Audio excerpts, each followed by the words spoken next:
السلام علیکم ورحمۃ اللہ۔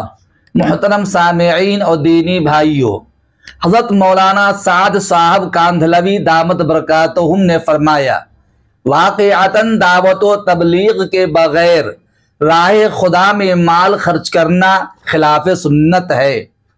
میں ہوں MAD قاسمی اور آپ دیکھ رہے ہیں ask MAD Qasmi YouTube channel.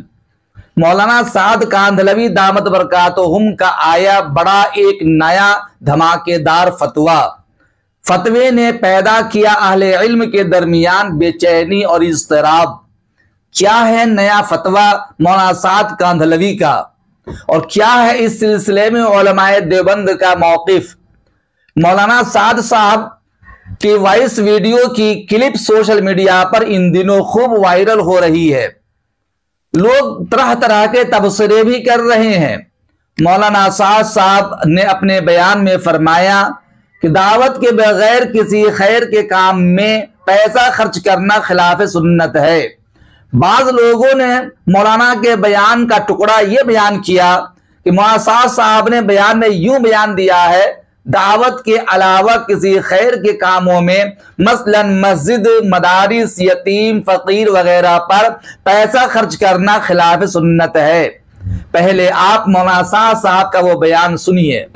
کہ دعوت اللہ کے بغیر خیر کی راہوں میں مال خرچ کرنا خلاف سنت ہے۔ جی ہاں دوستو، آپ نے سن لیا مولانا سعد کاندھلوی کا وہ بیان۔ اب سوال یہ ہے، کیا واقعتاً انفاق فی سبیل اللہ کے لیے پہلے دعوت و تبلیغ میں نکلنا ضروری ہے؟ اور جو لوگ دعوت و تبلیغ میں جائے بغیر راہ خدا میں اپنی پاکیزہ اور گاڑی کمائی خرچ کرتے ہیں، ان کا عمل خلاف سنت ہے؟ یہ بات سمجھ سے باہر ہے۔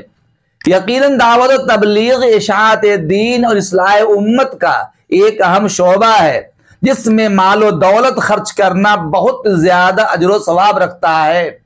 اور انفاق فی سبیل اللہ یعنی راہ خدا میں خیر کے کام میں مال خرچ کرنا یہ ایک مستقل اہم عبادت ہے اور باعث اجر و ثواب ہے۔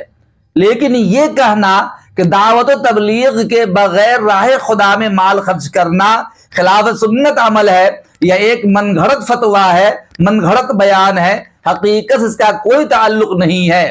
دعوت و تبلیغ دین کی اشاعت کا ایک اہم شعبہ ہے، جس میں لوگ کام کر رہے ہیں، اور اہل ثروت راہ خدا میں مساجد بنواتے، مدارس میں خرچ کرتے، بہت سارے یتیم، فقیر، مسکین پر صدقہ خیرات کرتے ہیں، اور اللہ تعالیٰ انہیں اجر و ثواب عطا فرماتا ہے۔ انفاق فی سبیل اللہ ایک مستقل عمل ہے اور دعوت و تبلیغ ایک مستقل عمل ہے۔ لہذا مولانا سعد صاحب کا یہ کہنا کہ دعوت و تبلیغ کے بغیر راہ خدا میں اور خیر کے کام میں مال خرچ کرنا خلاف سنت عمل ہے، اس سے شاید کہ کوئی بھی اتفاق نہ رکھتا ہو، اور آپ بھی اس سے متفق نہیں ہوں گے۔ امید کرتا ہوں کہ آپ کو گفتگو سمجھ میں آ گئی ہوگی۔ آپ کی کیا رائے ہے اس ویڈیو کے سلسلے میں؟ آپ اپنی رائے ضرور لکھ کر کے بھیجنے کی کوشش کریں۔ السلام علیکم ورحمۃ اللہ۔